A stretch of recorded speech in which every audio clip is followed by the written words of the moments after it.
నేటి నుండి నిన్ను ఆశీర్వదింతు లెక్కలేని మేలులతో నింపెదను నేటి నుండి నిన్ను ఆశీర్వదింతు లెక్కలేని మేలులతో నింపెదను అబ్రహాము దేవుడు ఇస్సాకు దేవుడు యాకోబు దేవుడు దీవించును అబ్రహాము దేవుడు ఇస్సాకు దేవుడు యాకోబు దేవుడు. మనము ధ్యానం చేసుకుంటూ ఉన్నాము చేదైన వేర్లు అనేటువంటి అంశాన్ని.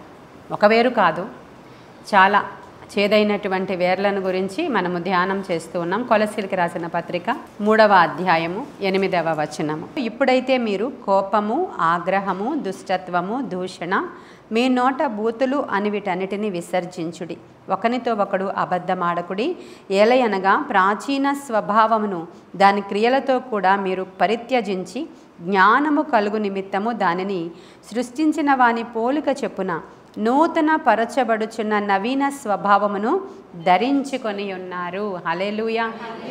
మనము ప్రాచీన స్వభావాన్ని విడిచిపెట్టేసి దేవునికి తగినట్లుగా యేసయ్య స్వభావాన్ని మనము ధరించుకున్నట్లుగా నవీన స్వభావాన్ని మనము ధరించుకోవాలి అని అంటే ఈ యొక్క చేదైన వేర్లన్నీ కూడా కాల్చివేయబడాలి. కత్తిరించినా మరలా తిరిగి వచ్చేస్తాయి. అవి కత్తిరించినప్పుడు ఏమవుతుంది, మరలా తిరిగి చిన్న చిన్న చిగురు వచ్చి మరలా ఇదే జరుగుతుంది మనకి. మనం కత్తిరించుకుంటున్నాం కానీ అది మనము పూర్తిగా కాల్చలేకపోతున్నాం అన్నమాట. ఇప్పుడు మనం ఈ యొక్క జనవరి నెలలో ఏం కోరుకుంటున్నామంటే మనకి విజయం ఏ ఏ అంశాల గుండా వస్తుంది, యేసు నామంలో, యేసు రక్తంలో, స్తుతిలో, పాడుటలో, నా వాక్యము ధ్యానించుటలో, ఇవన్నీ అంశాలు మొదటగా మాట్లాడుకున్నాం మనం. వాటిలో మనకి జయం కలుగుతుంది అని.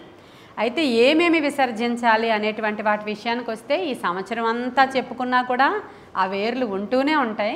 ప్రధానమైనవి చెప్తున్నాను అంతే నేను, అంతే తప్ప ఇవి మాత్రమే, వీటికి కాకుండా ఇంకేమీ లేవని అనుకోకండి.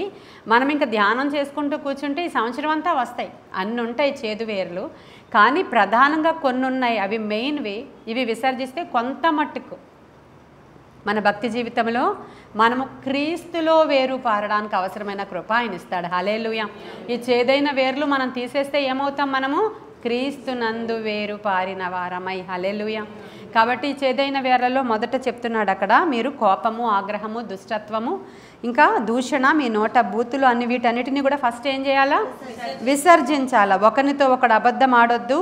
ఎందుకంటే ప్రాచీన స్వభావం అనే మాట దగ్గర 8 అని ఉంది కదా, ఆ 8 ఫుట్ నోట్లో చూడండి, ప్రాచీన పురుషుడు. చూసారా, నేనేం మాట్లాడుతున్నాను గత కొన్ని రోజుల నుంచి మీకు బాహ్య పురుషుడు, అంతరంగ పురుషుడు గురించి మాట్లాడుతూ ఉన్నాం. ప్రాచీన పురుషుడు ఎవడైతే మనము రక్షణలోనికి రాకముందే, లేదంటే మనము పుట్టినప్పుడే, లేదంటే మనము తల్లి గర్భములో ఉన్నప్పుడే ఒకలాంటి రూపాన్ని, ఒకలాంటి మనం డిఎన్ఏని ధరించుకొని మనం బయటకు వస్తాం. వచ్చినప్పుడు ఈ ప్రాచీన స్వభావము మనలో ఖచ్చితంగా ఉంటుంది. కాబట్టి మానవుడి హృదయం ఎంత మాత్రం కూడా మంచిది కానే కాదు. మనము అవుటర్ మ్యాన్ వేరేగా ఉన్నాడు, బాహ్య పురుషుడు వేరేగా ఉన్నాడు, అంతరంగ పురుషుడు వేరేగా ఉన్నాడు. ఇక్కడ ప్రాచీన స్వభావాన్ని మనము సిలువ వేయాలి అని రాయబడి ఉంది ఇక్కడ. ఇప్పుడు నేను చెప్పిన మాటలన్నీ కూడా ఈ ప్రాచీన స్వభావంలో ఉన్నాయన్నమాట. ఇవన్నీ కూడా మనము తీసివేసినప్పుడు ఆయనలో నవీన స్వభావాన్ని మనము ధరించుకుంటాం. ఆ నవీన స్వభావం కోసమే మన పోరాటం అంతా.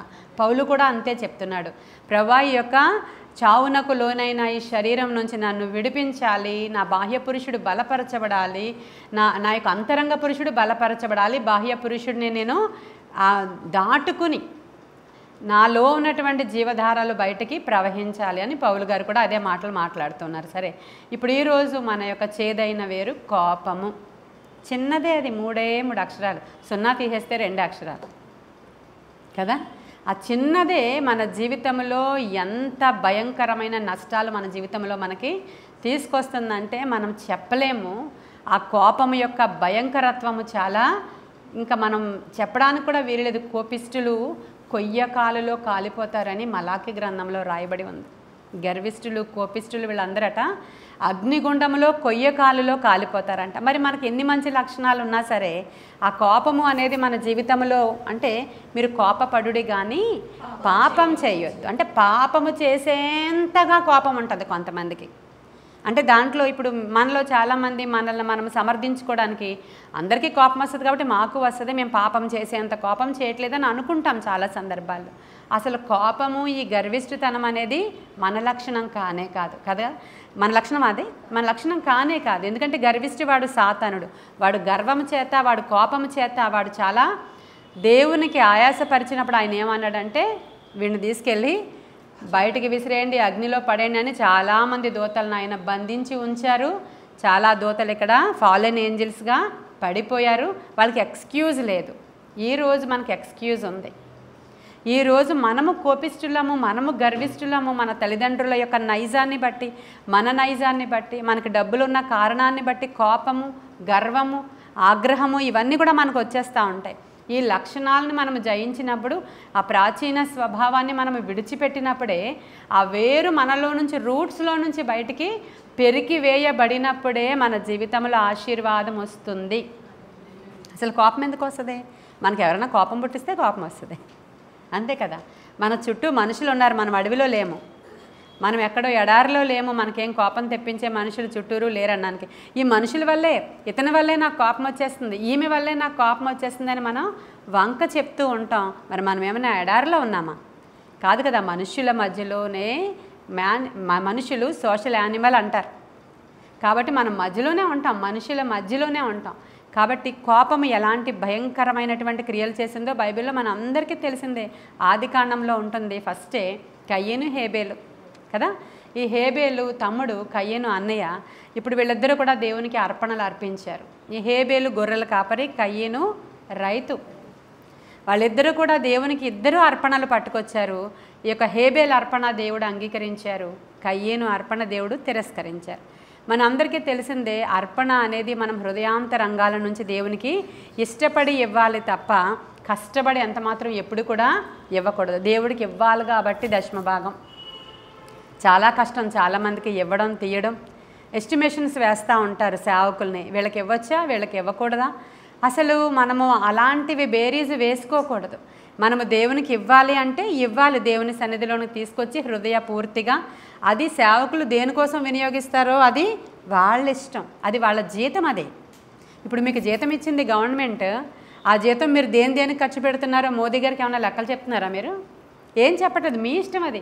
మీరు అది ఖర్చు పెట్టుకుని అప్పుల పాలే అయిపోతారో, దాచుకుని మీరు ధనవంతులే అవుతారో, మీ పిల్లల్ని చదివించడానికి ఉపయోగించుకుంటారో, లేకపోతే మీరు మేడ మీద మేడే కట్టుకుంటారో, అది మీ ఇష్టం.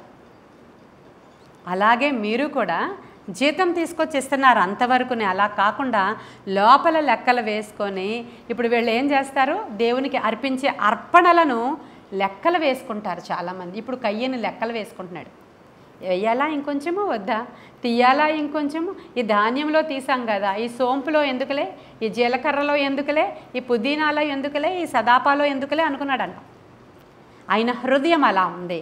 సరే సార్ అలా చేయకూడదు, ఇచ్చేసేయాలి దేవునికి, ఫస్ట్ కదా అసలే తీసుకెళ్తున్నామని. ఇతడు హృదయాంతరంగము నుంచి వచ్చిన అర్పణ అది కాదు. దేవుడు ఏం లక్ష్య పెడతాడు? హృదయాన్ని లక్ష్య పెట్టేవాడు ఆయన. హల్లెలూయా.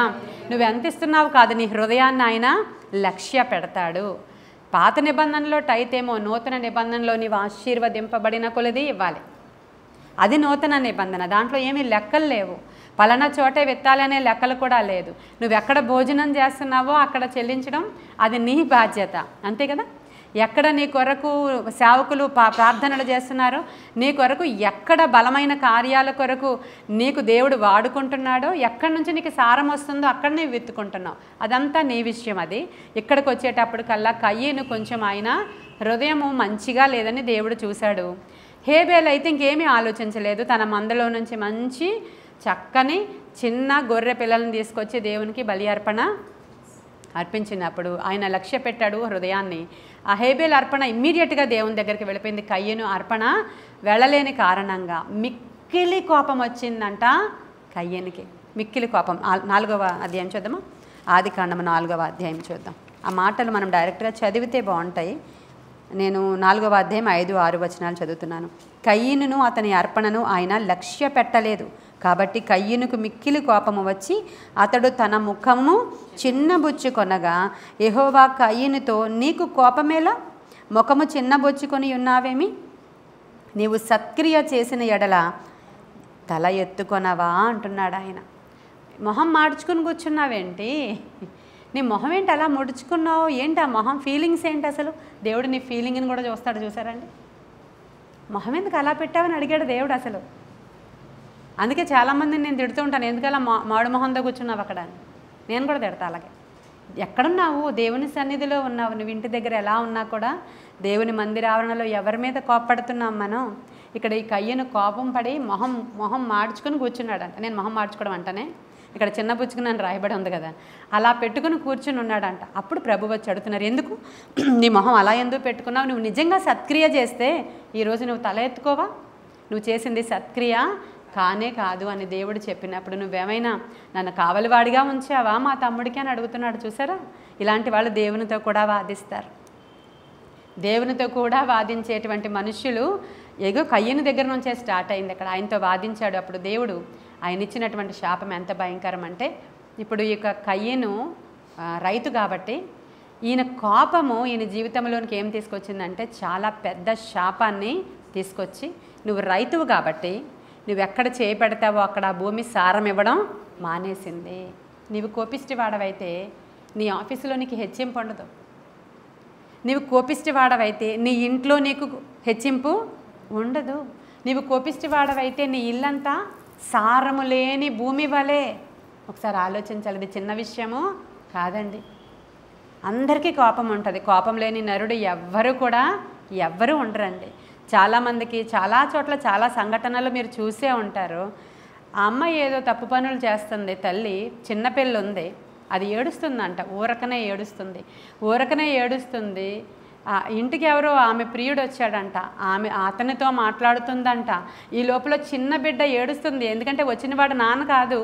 ఈ అమ్మాయికి తెలీదా అతను ఎవరో అన్నోన్ పర్సన్తో ఈమె ఏదో ముచ్చట్లు పెట్టుకుంది ఇంట్లో. చాలా గట్టిగా ఏడుస్తుందని చెప్పి పప్పుచారు గరిటె ఉంటుంది కదా, ఆ గరిటె ఇలా రౌండ్గా ఉండి ఇలాగ కాడ ఉంటుంది, దాంతో గట్టిగా తల మీద కొట్టింది పాపని. అక్కడికక్కడే చనిపోయింది పాప, 2.5 సంవత్సరాల పాప. ఎందుకంటే దానికి విపరీతమైన కోపం వచ్చింది ఆ తల్లి అనే ఆమెకి. విపరీతమైన కోపం. ఏంటి నేను ఇక్కడ మాట్లాడుతుంటే దీని ఏడుపేంటి అని చెప్పి తనకి చాలా కోపం వచ్చి కోపంలో ఈ గరిటె పట్టుకుని బిడ్డ తల మీద కొట్టి ఆ అమ్మాయిని దాచడానికి పోడ్చడానికి ఎన్ని కష్టాలో పడ్డారు. వాళ్ళిద్దరూ దొరికిపోయారు, పేపర్లో కూడా వేశాడు. అంటే కోపము దేవుని నీతిని నెరవేర్చదని యాకోబు పత్రికలో రాయబడి ఉంది. మీరు కోపపడండి, కానీ అది సాయంత్రానికల్లా కోపము కూల్ అయిపోలి ఆ కోపము పాపానికి దారి తీయకూడదు అని యాకోబు రాశాడండి తన పత్రికలో. కాబట్టి ఈరోజు ఈ చేదైన వేరి మనలోనే కాదు, మన పిల్లల్లోనే కాదు, మన జనరేషన్స్లో కూడా ఉండకూడదు అనేటువంటి ప్రార్థన చేసుకోవాలి. నాకు చాలా కోపం ఉండేది. నా తల్లిదండ్రులు చాలా శాంతంగా ఉండి నన్ను పెంచిన వాళ్ళు కాదు, వాళ్ళు కూడా చాలా కోపంగా ఉండేవాళ్ళు. ఏ చిన్నదైనా వాళ్ళ దగ్గరికి వెళ్ళి అడగడానికి చాలా భయం. ఎందుకంటే సడన్గా వాళ్ళకి కోపం వచ్చేస్తుందేమో, తిట్టేస్తారేమో, కొట్టేస్తారేమో అనే భయం చిన్నతనంలో నాకు ఉంది చాలా ఎక్కువ. వాళ్ళు ఎలా కోపడతారో నేను అలాగే కోపపడడం నేర్చుకుంటాం మనం. ఇంత చిన్న విషయాన్ని కూడా చాలా కోపపడిపోయేదాన్ని నేను, చాలా నా బిడ్డను కూడా చాలా కోపపడిపోయేదాన్ని, కొట్టేదాన్ని నేను. ఎందుకంటే నేను నేర్చుకుని వచ్చాను, నేను చూసి వచ్చాను పరిస్థితులు, నేను సేమ్ బిహేవియర్ చేశాను. నేను చాలా రోజుల తర్వాత నాకు అనిపించింది 40 రోజుల ఉపవాసం, 50 రోజుల ఉపవాసం, 7 రోజుల ఉపవాసం, 21 రోజుల ఉపవాసం టైంలో మరీ ఎక్కువ కోపం వస్తూ ఉండేది నాకు. ఎందుకంటే ఉపవాసంతో ఉన్న నీరసంతో నేను ఉండేదాన్ని, శరీరం అంతా బాగా వీక్గా ఉండి ఒకలాంటి ఫ్రస్ట్రేషన్ ఉంటుంది మనకి. ఆ టైంలో అసలు అల్లరే చేయకపోయినా, అసలు చిన్నది ఏది జరగకపోయినా బిడ్డ మీద నేను చాలా రియాక్ట్ అయిపోతూ ఉండేదాన్ని. మన పాపములు ఒప్పుకొని ఖచ్చితంగా విడిచిపెట్టాలి. వాడు ఇక్కడ ఉన్నప్పుడే నేను తెలుసుకున్నాను, విడిచిపెట్టాను. ఇంటర్ దగ్గరికి వచ్చేటప్పటికల్లా ఆ పాపాన్ని జయించడానికి 40 దినాలు ఉపవాసం ఉన్నాను. చిన్నదానికి సర్రమని లేసిపోయేదాన్ని. ఆ తర్వాత నేను పరిశుద్ధాత్ముడు నాకు బయలుపరిచినప్పుడు కోపాన్ని నేను విసర్జించాలని ఉపవాసం ఉండి నేను ప్రార్థన చేసుకొని దాన్ని నేను విసర్జించాననే అనుకుంటున్నాను. ఇప్పటికీ కోపం వస్తుంది, రాదని చెప్పట్లా, కానీ పాపము చేసేంత కోపం నా దగ్గరికి రానే రాదు, రానివ్వట్లేదు కూడా నేను. ఎట్టి పరిస్థితుల్లో కూడా నేను చాలా అణుచుకోవడానికి దాన్ని ప్రయత్నం చేశాను, నేను జయించాను అని నమ్ముతున్నాను నేను. ఎందుకంటే నేను మీకు మాదిరిగా ఉండాలి, మీ సేవకురాలుగా ఉండాలి. సంఘంలో ఎంతోమంది ఇరిటేట్ చేస్తూ ఉంటారు నన్ను, ఇంట్లో నాకు ఇరిటేషన్స్ ఉన్నాయి, ఎన్నో ఉంటాయి. అయినా సరే నేను కోపపడకుండా ఉండడానికి చాలా ప్రయత్నం చేసి జయించడానికి దేవుడు నాకు సహాయం ఇచ్చాడు ఖచ్చితంగా. కాబట్టి నేను మీకు చెప్తున్నాను, చిన్నవి పెద్దవి పిల్లల మీద, మన పిల్లల్ని చంపేంత కోపం అది కాదు, కానీ మనము సణిగే సణుగుడు, మనం తిట్టే తిట్లు, మనము మన కోపం వచ్చి వేసేటువంటి తన్నులు, ఇవన్నీ కూడా చిన్నపిల్లలు ఉన్నటువంటి తల్లిదండ్రులు సహజంగా చేస్తుంటారు. ఇవి సహజం, అవి వస్తూ ఉంటాయి. కానీ వాళ్ళని మందలించాల్సిన చోట మందలించాలి, మనము వాళ్ళని ప్రేమించాల్సిన చోట ప్రేమించాలి. కోపం గురించి ఇన్ని విషయాలు ఉంటాయి మనకి లోపల. కోపం గురించి దాని యొక్క పర్యవసానం ఖచ్చితంగా మనము అనుభవించాల్సిందే, ఖచ్చితంగా అనుభవించాల్సిందే. ఇప్పుడు ఏమైంది ఇక్కడ కయ్యూని విషయంలో? ఏ భూమినైతే సేద్యపరిచే రైతుగా అతడు ఉన్నాడో ఆ భూమి సారం ఇవ్వడం మానేసింది. ఎందుకని? ఇతడి కోపం వల్ల. ఆ హేబేలు రక్తం భూమిలోనికి వెళ్ళి భూమిలో నుంచి దేవుడికి మర్ర పెట్టిందంట. నువ్వు ఎక్కడికి వెళితే అక్కడ, ఇక్కడ నుంచి ఇంకో ఊరు వెళ్తాడు, ఆ ఊరిలో తవ్వుతాడు. నోవే, ఆ ఊరిలో అప్పటి వరకు సారవంతమైనదే అది, కానీ అది భూమి సారము ఇవ్వదు. మళ్ళీ ఇంకొక ఊరు వెళ్తాడు, ఇంకొక ప్లేస్ వెళ్తాడు, ఇంకొక కొండ ప్రాంతం వెళ్తాడు, దేశ దిమ్మరిగా తిరుగుతాడు. కానీ ఆ భూమి అతనికి ఎందుకనండి? కోపమంట. ఈరోజు ఒకసారి మీరు కూడా ప్రార్థన చేసి అడుగుతారా దేవుణ్ణి, అయ్యా ఆ పాపముతో కూడిన చేదైన వేరు కోపము నాలోనికి. చాలా సందర్భాలలో గర్విష్ఠులు ఎక్కువ కోపంగా ఉంటూ ఉంటారు. గర్విష్ఠులు, గర్వం వచ్చిందంటే ఆటోమేటిక్గా అది మనకి బెస్ట్ ఎగ్జాంపుల్ మళ్ళీ సౌలే. అతనికి ఏమైంది? గర్విష్ఠి, గర్వం వచ్చింది, గర్వంతో కోపం వచ్చింది, కోపంతో ఈట విసురుతాననుకున్నాడు, దావీదుని చంపాలనుకున్నాడు. ఎలా చేయాలనుకున్నాడో అలాగే అతను చనిపోయాడు. అతను అంతం బాగలేదు. చూసారా, కయ్యనికి ఎవడైనా సహాయం చేశాడనుకో వాడికి కూడా అయిపోద్దని చెప్పాడు దేవుడు ఇక్కడ. అంతటి భయంకరమైనటువంటి ఉగ్రత ఈ కోపిష్టి వాళ్ళకి కలుగుతుంది. కొలెస్సీలకు రాసిన పత్రికలోనే 2వ అధ్యాయం 6-7 వచనాలు చదువుదాం. కావున మీరు ప్రభువైన యేసుక్రీస్తును అంగీకరించిన విధముగా ఆయన యందు వేరు పారిన వారే ఇంటి వలె కట్టబడచ్చు, మీరు నేర్చుకొనిన ప్రకారముగా విశ్వాసమందు స్థిరపరచబడుచు కృతజ్ఞతాస్తుతులు చెల్లించాలంట. చూడండి ఎన్ని మంచి మాటలు ఉన్నాయో. ప్రభువైన యేసుక్రీస్తును అంగీకరించిన విధముగా ఆయనలో మనం ఎలా ఉండాలంటండి? వేరు పారిన వారమై ఇంటి వలె మంచిగా మనం బిల్డ్ అవుతూ ఉండాలన్నమాట. రోజు ఆత్మీయంగా చాలా మంచిగా ఇంటి వలె మనము కట్టబడాలంటే ప్రభువైన యేసుక్రీస్తు వారిలో వేరు పారాలి మనం. ఈ వేర్లన్నీ మనం కత్తిరించుకొని ఈ పాప పురుషుణ్ణి, ఈ ప్రాచీన పురుషుణ్ణి మనం తోసేయాలి, విసర్జించాలని రాయబడింది చూసారు అక్కడ. ఈ ప్రాచీన పురుషుణ్ణి ఏం చేయాలా? విసర్జించాలి. నువ్వు విసర్జించకపోతే అవ్వదు.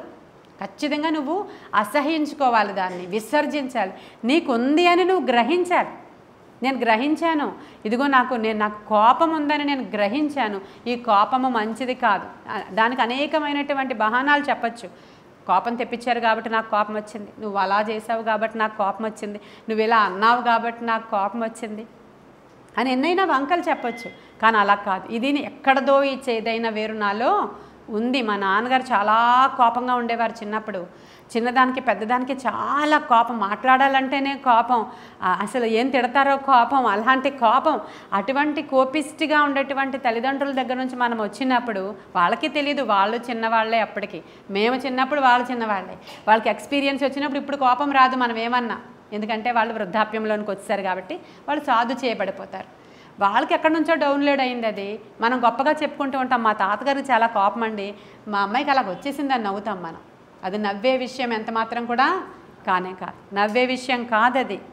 కాబట్టి ఆ కోపం అనేది రాకూడదు ఎవరికి కూడా. దీర్ఘశాంతము మనము ఖచ్చితంగా ధరించుకోవాలి అని ప్రభువు చెప్తున్నాడు. మనకు దీర్ఘశాంతం కావాలని అడగాలి. స్త్రీలమైన మనము మరీ ఎక్కువగా కోపిస్తూ ఉంటాం. మనం కోప్పడి మనం ఎక్స్ప్రెస్ చేయడానికి బోల్డ్ ఆయుధాలు ఉంటాయి. మగవాళ్ళకి ఆయుధాలు ఉండవు, కానీ మనకి కిచెన్లో ఉన్న ఆయుధాలన్నీ మనకే. చాలా ఆయుధాలు ఉంటాయి మనకి కోప్పడినప్పుడు. కాబట్టి అలాంటి ఏమి మేము చేయకూడదయ్యా. మా యేసయ్యని పోలిన వారమై మేము ఈ యొక్క 2025లో ఈ కోపాన్ని, ఆగ్రహాన్ని, దుష్టత్వాన్ని, మా నోట బూతు మాటలు అనేవాటిని, కోపం వచ్చినప్పుడు చాలామంది పూర్వపు ప్రాచీన నైజము నోట్లోకి వచ్చేసి వాళ్ళు బూతులు తిట్టేస్తుంటారు. దాన్ని ఏమంటారు? ప్రాచీన స్వభావం. ప్రాచీన స్వభావంలో వాళ్ళ చీకటికి సంబంధించిన వ్యక్తులు ఆ ప్రాచీన స్వభావం ఇంకా పోలేదు కనుక ఆ కోపము ఆగ్రహము థర్డ్ పాయింట్కి వచ్చేటప్పటికల్లా వాళ్ళ నోట్లో అవి వచ్చేసినాయి. చాలా క్లియర్గా రాసేసాడు కదా కొలసీలకి రాసిన పత్రికలో. కాబట్టి ఇవన్నీ మేము విసర్జిస్తున్నాం ప్రభువాని మనం చక్కగా ఈరోజు మనం దేవునితో ఒక మాట మనం చెప్పాలి ఆయనకి. మరి ప్రసంగి గ్రంథం 7వ అధ్యాయం 9వ వచనంలో ఏముందంటే, ఆత్రపడి కోపపడవద్దు, బుద్ధిహీనుల అంతరింద్రియముల యందు కోపము. చూడండి, బుద్ధిహీనుల దగ్గరే ఉంటుందంట ఆ కోపం. బుద్ధిహీనుల అంతరింద్రియముల యందు కోపము సుఖ నివాసం చేస్తుందట. కాబట్టి ఈ కోపము సుఖ నివాసం, దాన్ని సుఖంగా ఉంచొద్దు ఈ రోజు నుంచి. అది సుఖ నివాసం చేయడానికి వీల్లేదు. ఇప్పుడు మనకి కోపము విడిచిపెట్టేసాం అనుకుందాం. ఈరోజు ఇంటికి వెళ్ళగానే మనకు కోపం పుట్టించే మాటో, లేదంటే ఒక చర్యో, లేకపోతే మన పిల్లలో, లేకపోతే మన ఇంటి పక్కన వాళ్ళు, మన ఇంటి లోపల వాళ్ళు, లేకపోతే ఏమీ లేవంటే ఒక ఫోనో, ఆ ఫోన్లో ఏదో కోపం తెప్పించే విషయమో ఏదో ఒకటి వస్తుంది మనకి. అప్పుడు అక్కడ జయించాలి, మనం అక్కడ జయించాలి. మరి పరీక్ష రావాలి కదా, అక్కడ మనము జయించాలి. తర్వాత మనం ఇంకా ఆదికాండంలో చూస్తాము, యాకోబు యొక్క కుమారుల్లో షిమ్యోను, లేవి అనేవాళ్ళు ఉంటారు కదా. ఆదికాండం 49వ అధ్యాయంలో మీరు చూడండి ఒకసారి 5, 6, 7 వచనాలు చదువుతున్నాను నేను. షిమ్యోను, లేవి అనువారు సహోదరులు, వారి ఖడ్గములు బలాత్కారపు ఆయుధములు. నా ప్రాణమా, వారి ఆలోచనలో చేరవద్దు. నా ఘనమా, వారి సంఘముతో కలుసుకొనవద్దు. వారు కోపము వచ్చి మనుష్యులను చంపిరి, తమ స్వేచ్ఛ చేత ఎద్దుల గుదికాలి నరములను తెగగొట్టిరి. వారి కోపము వేండ్రమైనది, వారి ఉగ్రతయు కఠినమైనది, అవి శపింపబడును. చూసారా ఈ మాటలు? వాళ్ళు ఏం చేశారు? సుక్కోతు అనేటువంటి ప్రాంతానికి యాకోబు తన యొక్క పరివారం అంతటితో వచ్చి అక్కడ కొంచెం పొలం కొనుక్కొని, అక్కడ కొంచెం ఇల్లులు కట్టుకొని, అక్కడ వ్యాపారం చేయడానికి ఇది అనుకూలమైన స్థలం అని చెప్పి అక్కడ ఉందామని చెప్పి వాళ్ళు ఆ ఊరిలో స్టే చేశారు. అప్పుడు లేయా పెద్ద కుమార్తె అయినటువంటి ఆవిడెవరు? దీనా అనేటువంటి అమ్మాయి, లేయా కుమార్తె తను. ఆ అమ్మాయి ఏం చేసిందంటే, కొత్త ఊరు వచ్చాం కదా, కొత్త ప్లేస్ కదా, ఈ ఊర్లో అమ్మాయిలందరూ ఎలా ఉన్నారో చూద్దామని ఒంటరిగా బయలుదేరి వెళ్ళింది. ఆ అమ్మాయి అక్కడికి వెళ్ళినప్పుడు అక్కడ ఉన్నటువంటి షెకెము అనేటువంటి వాడు ఈమెను చూచి వివాహం కాకుండానే చేయరాని కార్యం ఆమెతో చేసిన కారణంగా ఈ అన్నదమ్ములందరికీ కోపం వచ్చింది. అయ్యో, ఒక వేశ్యతో జరిగించినట్లు నా చెల్లెలతో జరిగిస్తారా వీళ్ళు అని చెప్పి వెళ్ళి వాళ్ళందరినీ సుంటి చేయించుకోమని చెప్పి వాళ్ళ మీద పడి వాళ్ళందరినీ పురుషుడు అనేవాడు లేకుండా అక్కడ వాళ్ళని చంపేశారు. ఈ విషయాన్ని అవసాన దశలో యాకోబు వారిని దీవిస్తూ ఉన్నప్పుడు ఎవరి మెంటాలిటీని బట్టి వాళ్ళకి దీవెనలు వచ్చాయి. చూసారా మీరు? మీ మెంటాలిటీని బట్టి మీకు అది తండ్రి దీవెనే. కానీ నీ మైండ్ సెట్ ఏంటి? వాళ్ళిద్దరితో అసలు ఎవరు కూడా చేరొద్దు సుమా. వాళ్ళు కోపిస్టులు. కోపిష్టి వాడితో నువ్వు స్నేహం చేయొద్దు. కోపిష్టి వాడితో చేరొద్దు అసలు. కోపిష్టి వాడితో ఫ్రెండ్షిప్ చేయొద్దు అసలు. కోపిష్టి వాడితో ఫ్రెండ్షిప్ చేస్తే ఏమో ఏ టైంకి వాడు ఎలా ఉంటాడో ఎవరికి కూడా తెలియదు. ఏం విసురుతాడో తెలియదు, ఏం కొడతాడో తెలియదు, నీ గురించి ఎప్పుడు ఎవరి దగ్గర ఎలా మాట్లాడేస్తాడో తెలియదు, వాడే ఏమైపోతాడో తెలియదు. కాబట్టి నా ప్రాణం అటువంటి వారితో మీరు చేరొద్దు అన్నాడు. ఎంత డేంజర్ అండి, ఒకసారి ఆలోచించండి మీరు. కోపం అంటే తండ్రి దీవిస్తున్నప్పుడు నోట్లో నుంచి వచ్చిన ప్రాఫెసీస్లో ఈ ప్రాఫెసీ కూడా వస్తుంది. ఏం ప్రాఫెసీ అంటే, ఈ షిమ్యోను, లేవి అనేవాళ్ళు ఎంత భయంకరమైనటువంటి కోపిస్టులు అంట. అక్కడ కోపిస్టులు అని రాయబడి ఉందండి. అక్కడ కోపము మిక్కిలి వేండ్రంగా వాళ్ళ దగ్గరికి వచ్చి వాళ్ళు నరహత్య జరిగించారు. ఆదికాండంలో కూడా 4వ అధ్యాయంలో చూసాము, కోపము నరహత్య చేయడానికి అక్కడ కారణమైంది. ఇక్కడ కోపం కూడా నరహత్య చేయడానికి ఇక్కడ కారణం. కాబట్టి కోపము దేవుని నీతిని నెరవేర్చదు. ఈ మాటలను మనం జ్ఞాపకం పెట్టుకోవాలి ఈరోజు. కాబట్టి ఇక్కడ ఉన్నటువంటి మనం అందరం కూడా ఈ రోజు నుంచి దేవా, కోపము అనే ఈ వేరు కత్తిరించబడిపోవాలి. కత్తిరించడం కాదు, కాల్చివేయబడి. కాబట్టి గర్విష్ఠులు కొయ్య కాలులో కాలిపోతారు. కాబట్టి ఈ కోపము ద్వారా వచ్చే గర్వము, లేదంటే గర్వము ద్వారా వచ్చే ఈ కోపము, ఏమీ లేనప్పుడు ఒకలా ప్రవర్తిస్తాము, అన్నీ ఉన్నప్పుడు ఒకలా ప్రవర్తిస్తాము. మనకి సంపద చేతిలో ఉన్నప్పుడు ఒకలా ప్రవర్తిస్తాము, పవర్ చేతిలో ఉన్నప్పుడు ఒకలాగా, పవర్ లేనప్పుడు అందితే జుత్తు అలా ఉండొద్దు అని చెప్తున్నాను అనమాట. ఎనీ టైం ఎప్పుడైనా సరే మనము ఒకే రకముగా, మనము క్రీస్తునందు వేరు పారిన వారము. హల్లెలూయా. మనం చూసినప్పుడు ఆయన సారూప్యంలో మనం ఖచ్చితంగా కనిపించాలి. ఆయన వెలుగు మన ముఖంలో ఎలాంటి టెన్షన్స్ అవనియండి, ఎలాంటి అంటే మరి తీసుకెళ్తాడు ఆయన, మనల్ని తీసుకుని వెళుతుంటాడు. ఈ ప్రాబ్లం ఎవరిలో ఇంకా ఉందా లేదా అని తెలియాలంటే నేను తీసుకుని వెళుతున్నప్పుడు చుట్టూ చెప్పాను కదా, ఒకసారి ఒక బౌద్ధ సన్యాసి ఉన్నాడంట. మాంక్స్ అంటారు వాళ్ళని, మాంక్స్ అంటారు. వాళ్ళు ఒక ఆశ్రమంలో ఉంటారు, మన దగ్గర ఉండరు, దూరంగా ఒక ఆశ్రమంలో కొండ మీద ఎక్కడో వాళ్ళు కట్టుకుని ఉంటారు. ఈ మాంక్స్ అందరిలో ఒక మాంక్కి విపరీతమైన కోపం ఉందంట. రావడమే సన్యాసిత్వం తీసుకోవడానికి వచ్చాడు, ఇవన్నీ జయించాలి వాళ్ళు. మనకంటే మరీ ఎక్కువగా వాళ్ళకి చాలా మంచి రూల్స్ ఉంటాయి, అంత క్రమం ఉంటుంది వాళ్ళకి, ఒక జీవితంలో చాలా క్రమం నేర్పిస్తారనమాట అక్కడ. అయితే ఈ మాంక్కి అస్తమాను కోపం వచ్చేస్తుంది. కోపం వస్తూ ఉంటే అప్పుడు అడుగుతున్నాడు గురువుగారు పిలిచి, ఎందుకు నీకు అస్తమాను ఇలా కోపం వస్తుంది, అది జయించడానికే కదా ఇక్కడికి వచ్చారంటే, వీళ్ళే నాకు కోపం తెప్పించేస్తున్నారండి, వీళ్ళు లేకపోతే చూడండి నేను ఎంత బాగుంటాను అంటే, సరే నీకు కొన్ని రోజులు అవతలు ఎక్కడో ఒంటరిగా వేశారంట ఆయన్ని, నువ్వు అక్కడుండు, కోపాన్ని జయించాను అనుకున్నాక వచ్చేసాయి, వీళ్ళెవరూ లేకుండా ఎలా ఉంటావో చూడంటే ఎక్కడికో లోపలికి ఫారెస్ట్లోనికి ఆయనకి పంపించేశారు ఒక చెప్పిచ్చి. ఆయన చెప్ప పట్టుకుని వెళ్ళిపోయాడు. ఇలా అది కొండ చెప్ప లాంటిది అన్నమాట, ఇలాంటిది పట్టుకుని వెళ్ళిపోయాడు ఆయన. వాళ్ళు దుంపలు ఆకులు అవే తింటారంట అక్కడ. వాటర్ కోసం ఈ చిప్ప అనమాట, డ్రాప్ డ్రాప్ ఆ కొండ మధ్యలో నుంచి వస్తూ ఉంటే అక్కడ పెట్టుకుంటారు. అయితే సరే ఈయన అక్కడ పెట్టాడు, డ్రాప్ డ్రాప్ పడుతుంది దాంట్లో, అంటే ఇలా ధారలాగా పడదు, డ్రాప్ డ్రాప్ పడుతుంది అనమాట. పడుతూ ఉంటే అక్కడ ఆయన అది చేద్దామని అక్కడ చూద్దామని అక్కడికి వెళ్ళినప్పుడు ఈయన అనుకోకుండానే ఆయన చెయ్యి తగిలే వాటర్ అంతా పడిపోయిందంట. అది 24 hours పెడితే అది కొంచెం నిండుతుంది అంట అది. కాబట్టి ఈయన చెయ్యే తగిలి అది వాటర్ అంతా ఒలిగిపోతే విపరీతమైన కోపం వచ్చి ఆ కొండను తీసి పగలగొట్టాడంట. రేపొద్దున మళ్ళీ నీళ్ళ కోసం ఇంకో చెప్పలేదు అతని దగ్గర. ఇప్పుడు ఎవరు కోపం తెప్పించారు అతనికి? అతడే కోపిష్టివాడు, మనకు అర్థమవుతుంది కదండి, అతడే కోపిష్టివాడు, ఇంకెవరు లేరు, చెప్పే కోపం తెప్పించింది అతనికి. కాబట్టి అంటే నిజంగానే జరిగిన సందర్భాలు సంఘటనలు ఇవి. మనకి చుట్టూ ఉన్నవారు కోపం ఎంత తెప్పిస్తున్నా కోపం అనే వేరు మనలో కాల్చివేయబడిపోతే మనలో దుష్టత్వముతో కూడిన మాటలు మన నోట్లో నుంచి రావు, సణుగుడు రాదు మనలో నుంచి కదా. ఇవన్నీ జయించేసినట్లే మనం. ఆల్మోస్ట్ నేను ఇప్పుడు వరకు చెప్పినవన్నీ దీని ద్వారా జయించేస్తాం మనం. కాబట్టి ఈరోజు కోపము అనేటువంటి ఈ యొక్క చేదైన వేరును విసర్జిద్దాం. అటువంటి వారితో ఒకవేళ మీకు కోపిస్టోల్ ఫ్రెండ్స్ అయితే దయచేసి ఆ ఫ్రెండ్షిప్ ఆపేయండి ఇప్పుడే. ఎవరైనా కోపిస్టోల్ ఫ్రెండ్స్ ఉన్నారా మీకు? వెంటనే ఆపేసేయాలి. ఎందుకని మానేయమని చెప్పాడు దేవుడు. ఎందుకంటే నువ్వు కూడా అలాగే తయారైపోతావు. రేపు వాడు ఏం మాట్లాడుతున్నాడు, నువ్వు అలాగే మాట్లాడతావు. వాళ్ళు ఎలా బిహేవ్ చేస్తున్నారో వాళ్ళకి దూరంగా ఉండమన్నాడు దేవుడు. దూరంగా ఉండండి అటువంటి కోపిస్టోళ్ళతో సహవాసము. వాళ్ళ సంఘంలో మీరు కలవద్దన్నాడు ఆయన. అసలు వాళ్ళ సంఘముతో మీరు కలవద్దని చెప్పాడు. కాబట్టి కోపిస్టోళ్ళతో మనం స్నేహం ఈ రోజు నుంచి చేయొద్దు, మనం కోపిస్టోళ్ళ కింద ఉండొద్దు. ఈరోజు నేను వాక్యం మాట్లాడుతూ ఉండగానే మీలో నుంచి ఆ కోపపు దురాత్మ వెళ్ళిపోయిందని 100% నేను నమ్ముతున్నాను. ఇప్పుడు మీరు ఒక ప్రశ్న అడగవచ్చు, ఫ్రెండ్షిప్ అయితే మానేస్తాం కానీ మా ఆయన గారికే కోపం, ఇప్పుడు ఏం చేయాలి? విడిచిపెట్టేయమని నేను చెప్పట్లేదమ్మా, ఇది ఒకటి మళ్ళీ బ్రాకెట్లో పెట్టుకోండి. ఇంటికి వెళ్ళిన తర్వాత మళ్ళీ ఈ పాయింట్ మా పాస్టమ్మ గారు ఇలాగే చెప్పారు, నీ దారి నువ్వు చూసుకో, నా దారి నేను చూసుకుంటానని చెప్పకండి. అప్పుడు మీరు మీ శాంతము ద్వారా, మీ దీర్ఘశాంతము ద్వారా మరి ఎక్కువ బ్లెస్సింగ్ మీకు రావడానికి దేవుడు అవకాశం ఇస్తాడు. మీకు మీ ద్వారా అతడు కూడా ఖచ్చితంగా మార్చబడిపోతారు. ఈ కొన్ని మాటలు దేవుడు మన వినికిడిలో దీవించును గాక.